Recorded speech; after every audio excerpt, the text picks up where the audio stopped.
হিসেবে অর্চনা করা হয়। প্রজ্ঞাপারমিতা আসলে বুদ্ধ কথিত সূত্র।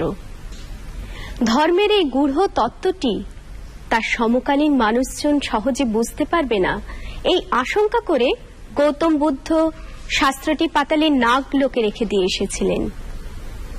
প্রায় 400 বছর পরে আচার্য নাগার্জুন প্রজ্ঞাপারমিতাকে উদ্ধার করে আনেন এই পৃথিবীতে। পরে এই পুঁথিটি মূর্তিরূপে পুজো পেতে থাকে। বৌদ্ধ দেবদেবীর ধ্যানরূপ সাধনমালায় প্রজ্ঞাপারমিতাকে কল্পনা করা হয়েছে শ্বেত অথবা পীত বর্ণারূপে, কখনো বা তিনি নীল বর্ণা। দ্বিভুজা দেবী শ্বেত পদ্মের উপর বজ্র প্রিয়াঙ্কাসনে বসে আছেন। এক হাতে রক্তকোমল, অন্য হাতে পুস্তক। কখনো বা সেটি কামশাস্ত্রীর পুঁথি। নবযৌবনা, চূর্ণকুন্তলা, আয়ত লোচনা, অলঙ্কারে শোভিতা এই দেবীর মুখে খেলে যায় মধুর হাসি।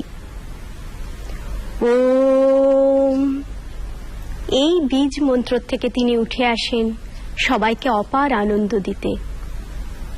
মনে করা হয় প্রজ্ঞাপারমিতা হিন্দুদের বিদ্যার দেবী সরস্বতীর অনুরূপ, প্রজ্ঞা ও মেধার দেবী।